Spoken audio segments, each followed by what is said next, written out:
Have you ever sat alone in complete silence when the world feels paused and quietly asked God, why does everyone leave? Have you ever watched people drift away from your life, even when you tried your best to be kind, patient, and loving? Loneliness often feels like rejection, like a punishment, and many times we assume God is taking people away from us. But sometimes God isn't taking anything away. Sometimes He is simply creating space. This story is about solitude, faith, and how God gently prepares a heart by quieting everything around it.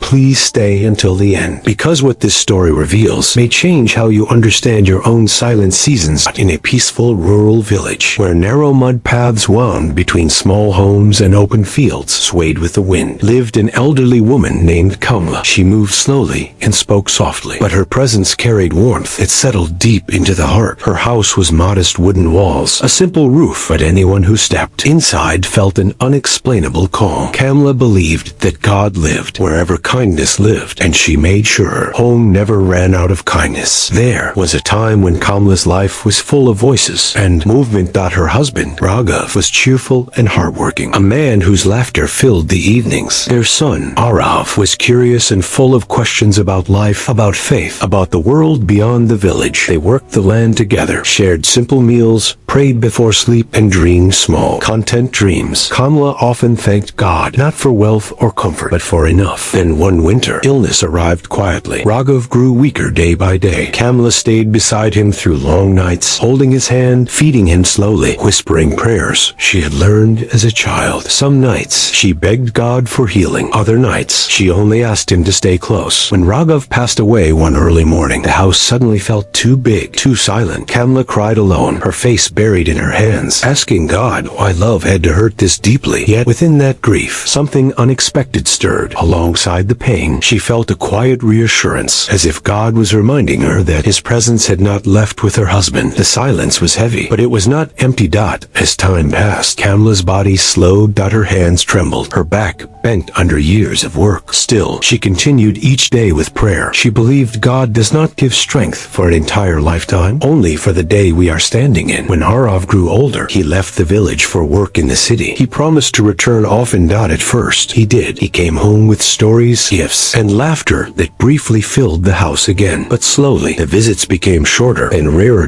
Then months passed with no visit at all. Kamla learned to eat her evening meals alone. She learned the sound of wind brushing past her window. Some nights, loneliness pressed heavily on her chest, and she whispered to God, "Is this all that remains for me?" But every morning, she still rose before sunrise, washed her face, lit a small lamp, folded her hands, and thanked God for another day. She never asked God to remove her loneliness. She only asked to remain useful. Kamla cooked simple meals, kept her small home clean, and tended her garden where she felt closest to God, her hands touching the soil. Children passing by often stopped at her gate. She welcomed them with fruit, warm bread, and gentle stories. She listened to their small worries with patience, believing God listens the same way to every heart. Some villagers wondered why she gave so much when she lived alone. Kamla would simply smile and say, "Loneliness isn't empty when God is present." Even animals were drawn to her home. Birds rested on her roof. An old, thin dog waited by her door each day. Kamla would stroke its head and softly say, "God sends those who need love." One summer, Arav returned from the city looking tired and restless. He watched his mother cooking, serving others, giving what little strength she had left. Confused, he said, "Ma, why do you still work so hard? People forget you should rest." Kamla looked at him gently and replied, "My son, God hasn't forgotten me, and as long as I can give love, I am not alone." Arav didn't understand.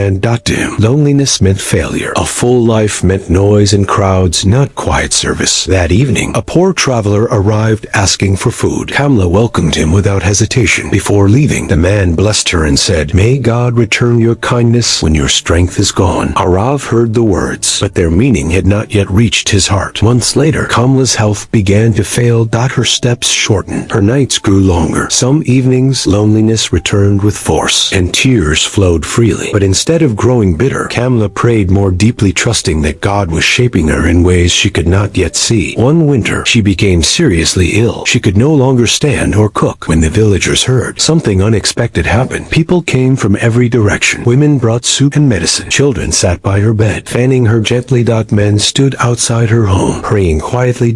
In that moment, Kamla understood none of her kindness had been wasted. God had kept it all. Arav rushed back when he heard the news. When he entered the house and saw so many people caring for his mother, his heart finally broke open. Sitting beside her, he cried and said, "Ma, you are never alone." Kamla smiled weakly and whispered, "God never takes love away. He only moves it." After she recovered, Arav begged her to live with him in the city. Afraid of losing her, Kamla prayed and felt peace. She believed God was opening a new door. City life was loud and crowded. At times, Kamla felt lonely, even among so many people. Then one day, Arav took her to a home for orphan children. When he asked if she would like to help there, Kamla's eyes filled with tears. She understood God had answered her loneliness once again. She cooked, told stories, prayed softly, and held children when they cried. They called her Grandma. Kam Aladat. Her heart felt full in a new way. Years passed. Kamla grew weaker, but her spirit remained strong. When she passed away peacefully, children, neighbors, workers, and strangers gathered to honor her. Arav stood quietly, finally understanding that his mother's lonely seasons were never empty. They were guided. And this is the lesson. When God allows loneliness, He is not punishing you. He is preparing you. He removes noise so you can hear love more clearly. He moves people so your heart can grow wider. If you feel lonely today, remember this. God may be shaping you into light for someone else. Love given through. God never disappears. It only finds new places to live.